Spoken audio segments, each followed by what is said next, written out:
You didn't think I would like skip out on talking about USC and Utah, right? Of course not. The pig farmer beats the Heisman Trophy winner. More to come on the Student Body Right USC podcast.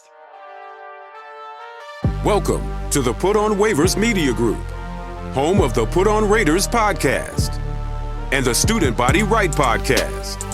This is your place for the best breakdowns and the best insight for those who fight on and bleed silver and black. Now, here are your hosts, Dwayne Douglas and Ryan Holmes. And welcome everybody to the glorious episode of the Student Body Right USC podcast. I'm your host, Dwayne Douglas, and as always, I am podcasting off the beautiful shores of the Pacific Ocean. Beautiful day out here in Southern California. PORSPR is my Twitter handle. And the USC Trojans did not show out this year. And I think the thing that really is the first damning thing I think I would have to say is I think on Halloween, that's the first college football playoff like ranking show.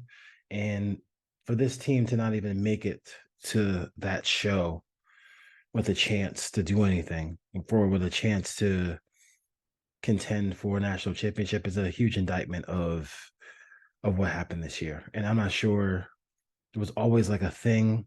It just didn't feel like it felt like last year. But they did not perform to that level. And I think that a lot of it is I don't understand what really transpires in the coaching room where nepotism and where your relationships with another human being supersedes the bigger picture. Alex Grinch is not a big time defensive coordinator. It's just clear. That's not the only thing wrong with USC this year, but it's a big part. And I just don't know how you continue to wheel him out all the time. You going into the season, you had a lot of really good pieces. Do they have an SEC defense? Do they have that kind of SEC talent on the defensive side of the ball? I can't say that. But if you had a good defensive coordinator, especially with an offense that at times just gives you leads, hasn't done it in the last 3 or 4 weeks, but like has for the most part has done that in the 22 games you've been the head coach. They just would be better. And they're not better. They don't, and then the tackling and the quote unquote missed assignments. You can scream, Alex Grinch can scream on the sidelines, do your job. You can scream that to the cows come home. But at the end of the day, you had Bryson Shaw in Colorado covering a slot receiver with no over the top help. Like players like Bryson Shaw can't be Trojans. Like I just can't. I mean, he's not an athlete. Like he's not like a guy who can really cover in space. He's a box safety. Like those kind of things. Like those are the kind of things that like you continuously do in this world here with USC and their defense, and like they're just not. The system is maybe it's too complicated. Maybe what it is, it's not simplified. One thing for sure is that they don't tackle enough. And even with that being said, there's still the frustrating thing is that they still are able to compete at a high level sometimes. And you're saying to yourself, Jesus Lord, if they just were a little bit better, they'd be good. Like I'm gonna give you next 10 days, I'll give you my 10 reasons why this season was a failure, and each day I'll give you one factoid on why. It'll be on YouTube Shorts, all that stuff like that. It'll be everywhere else. But like you can only use that line that Lincoln Riley uses, that everybody gets up to play USC. They get up to play USC because they know that you have Alex Grinch as your defensive coordinator. Like that's the reason why they get up to play USC. Like let's just be real. Like that's the reason why. And you can. I know it's your boy. I know that, like, fishing trips. I know you probably know their why. You probably their wives probably talk. Like, you're probably really close. Like, I mean, and I get it. It's hard to let that go, but I don't want to. I don't. My favorite saying. My famous saying is about some NFL coaches who are mediocre, coaches who can't get over the hump. That coaches would rather lose than admit they are wrong. Coaches would rather lose than admit they were wrong. You see it with Josh McDaniels with the Raiders. You see it with numerous other, bad coaches. I'm not going to put Lincoln Riley in that class of bad coach.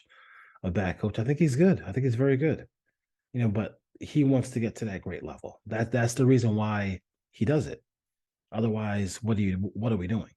If he didn't want to, if he didn't want to be great, if he didn't want to aspire to be next level, you know, great head coach, then we're just wasting our time, right? And I don't think he's in the business of wasting his time, but he is wasting his time on the defensive side of the ball. I mean you're wasting careers. The reason why people can say all these things about Caleb Williams, fingernails, all that stuff like that. I don't think it's a doubt in my mind that he really cares about football, really cares, really wanted to win a national championship or at least contend or play for a national championship. And now that dream is lost. And I think next year when they have 12 teams, it'll be fun, but and you'll get better matchups in the regular season. But this dire the whole, like, the heartbeat of what you felt when this team lost this game, and all these teams with one loss, like, fighting to stay alive, you'll lose that part of it, with the 12-team playoff next year. But the Trojans, again, in the coaching ranks, it's and maybe because these guys, you kind of grow in the profession with these guys. You get really attached, but at some point, like, do you want to be attached to losing? Like, you're going to the Big Ten next year, and I can say unequivocally, like, I mean, honest to God, I've watched a lot of Big Ten football, and with the exception of Michigan, like, these teams don't score. They don't. They really don't score. Like, I mean, they really don't score. So if you're just decent on defense, you're only going to give up, anywhere between 17 to 14 points. And some against, again, a lot of these Big Ten games. As much as we wax poetic about the Big Ten, they just don't score. They don't have high level quarterback play, with the exception of the Wolverines. So, like, going forward, like, why are we making every single, whether it was Drew Pine last year or Barnes this year, the backup quarterback for Arizona, Talibu, whatever his name is, the running back for Arizona State, every single team's highest offensive output this year basically has been against USC's defense. Like, like just give that part of it to somebody who's just competent. There's a lot of good guys out there. There really is. There really is. And I think that's the conversation that an athletic director might have to have with him. And that's going to be a tough conversation to have, because he can't say, like, last year. I'm not going to kill Alex Grinch about last year. They really threw everything they could together. But in 2023, like, Solomon Bird played outstanding. Has been really good and really good pass rusher. So is Romello Height. So is Bear Alexander has been as advertised. Like if you so like you can get if you get one of the, if you can get those DTs, you can go get those guys. But like let somebody run the defense, dude. Like let somebody run the defense. In the in-game decisions, another situation. Last year at Utah, Utah scores the 2-point conversion to go ahead of USC 43-42. On that drive, we have USC has 3 timeouts. He just lets time run off the clock, run off the clock, run off the clock. And you had a situation there where they had a first and goal. You got 3 timeouts. They could have just called timeouts, given you would have had no timeouts. Caleb Williams last year on the road, played great against Utah. Could have easily, with 90 seconds left, just needing a field goal, could have gotten USC into field goal range. Instead USC let a bunch of time off the clock. They don't have enough time to win that game. You play them in a championship game, Caleb Williams gets hurt, you're 0-2 against them. Fast forward to this year, you're struggling. You kick the field goal, probably a good decision. I was like, damn, they kicked the field goal. They didn't go for it on 4th down, but like, you know what? Yes, they kicked the field goal. You get the pick 6 from Kalen Bullock. So your defense that's that risk that plays that risk everything kind of style of defense. You get the pick 6. It's late in the game. Kick. I'm praying. I'm screaming in my head. Kick the field goal. Keep it on a natural football score. Don't go for 2 here. Your offense has been a shell of itself. It's not been good. Like you're not feeling it offensively. Austin Davis gets blown up by a linebacker. Boom. Austin Jones, excuse me. And then next thing you know, you get nothing on that 2-point conversion, and you're chasing points in the 4th quarter. And let's be honest, like that last drive should have been, if they did it the right way and kicked the field goal, that would have been a situation where USC is going to overtime and not losing the game and then going home. You lose a couple games in a row to ranked opponents. We've been calling about the defense all year. Special teams. We've been calling about special teams all year. Not kicking the ball through the back of the end zone. Like people have been screaming for those things. Like takes things off your plate as a head coach. Have Dennis Lynch kick the ball out of the back of the end zone. Like just have him do it. These short kicks, then you get a big return after when you go up 14-7, you get a big return because your special teams unit can't tackle, and they can't tackle somebody near the boundary line. How many plays does this defense miss because they have a defender on the boundary line and they just can't even just push the guy out of bounds?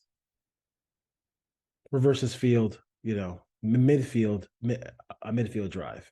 But my favorite Alice Grinch moment was the wheel route. So they run like a little wheel route against Brandon Shelby, and for a touchdown, first drive of the game, right?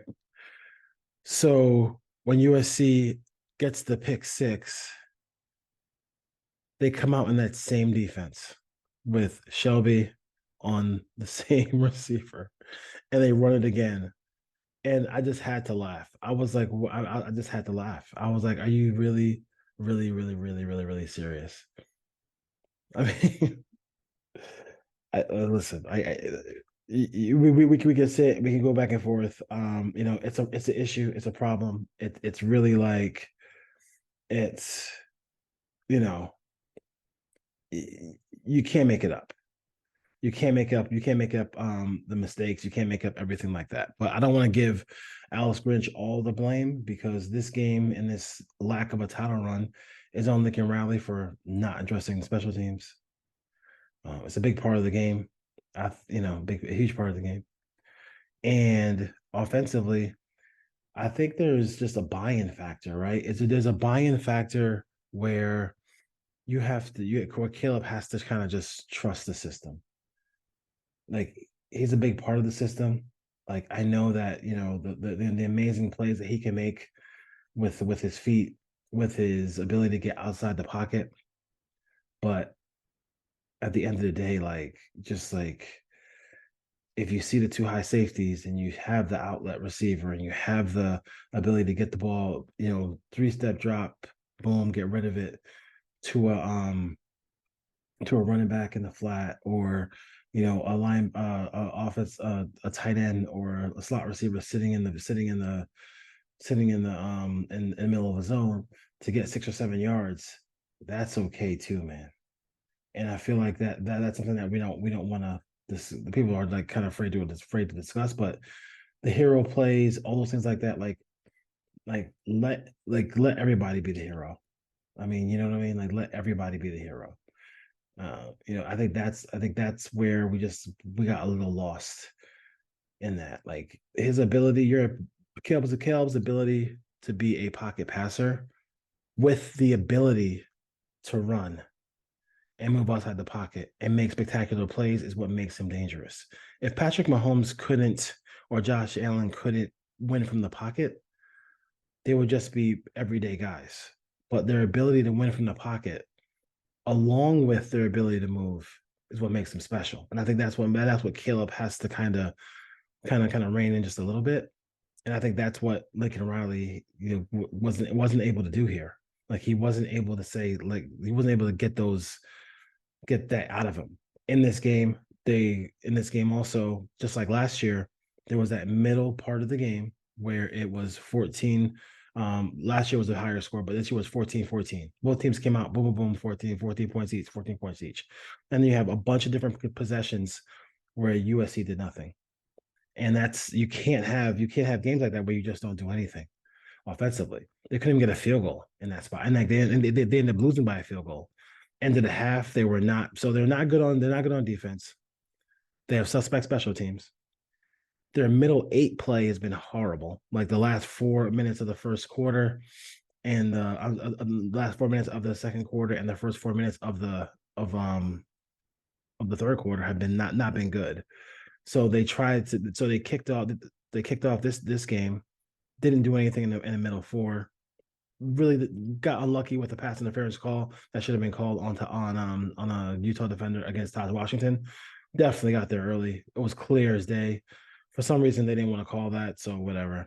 But you had the four or five possessions there where you didn't do anything. And then when you came out at halftime, you said, okay, here comes a vintage, Lincoln Riley drive, Caleb Williams, get the ball out, boom, boom, boom, boom, boom.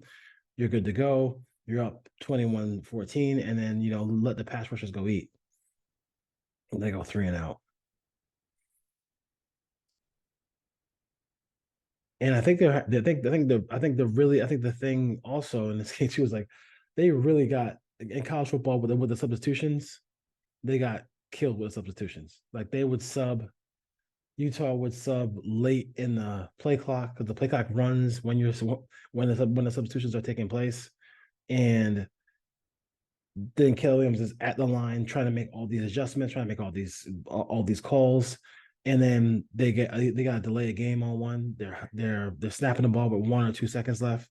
Pass rushers can see the play clock, and they see that you don't have a lot of time left, so they can time the snap count because they see it going down to 1. They're going to 3, 2, 1. Like they can come off the ball at that point. So there's a lot. Like you got played with the substitutions. Like Willingham is a really good coach, man. Like he's a really good coach. He got his team ready to play. After the first couple of drives, they really settled down and took everything away from USC. Like where would USC have been in this game without Kalen Bullock's pick six? I don't know, but it's hard for me to not. I mean, this is the first game he lost in the building. Like if he told me that in 2 years he would lose one home game, then okay, fine.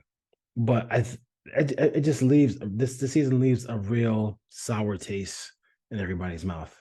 It just does, because everything that the naysayers, the Joel Klatts, the Colin Cowherds, the John Middlecoffs, the whoever, the Paul Feinbaums, like whoever you watch nationally, they told you the things they didn't like about your team. And you said you had the trained eye comment, you had all these other things to say, we got it, we got it, we got it. That's the worst thing you can do, is when you say you got it and you don't got it. It's clear that those things really stopped you from contending for a national championship. And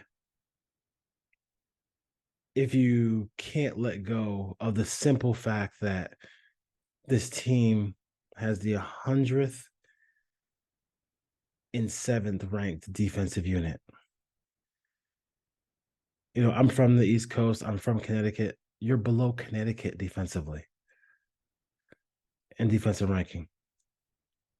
Like that's not a good place to be.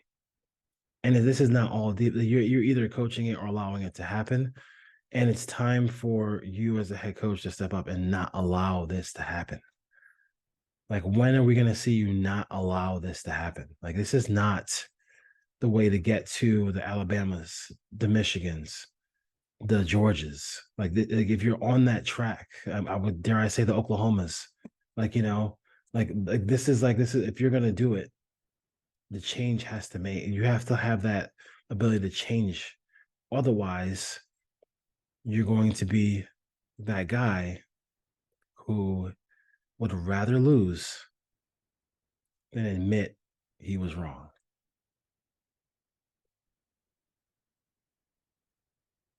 If you look for a losing situation, you look for a bad coach. Many coaches would rather lose than admit they were wrong. Alabama, Georgia, they make changes all the time. They make changes all the time.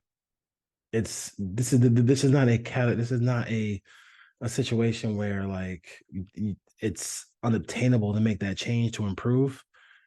It's not like a something they're trying to reach for that they can't get to. You can get to it, so just go do it. Like it's just time. Last year was last year.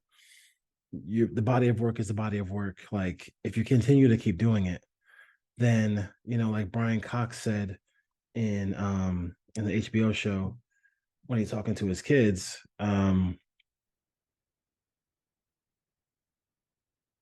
you guys are, I love you guys, but you're not serious people.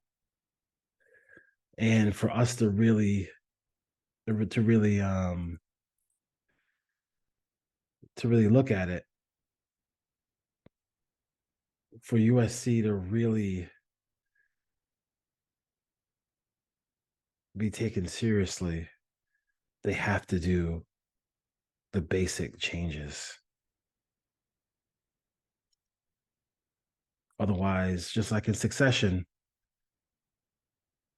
the line will be for them.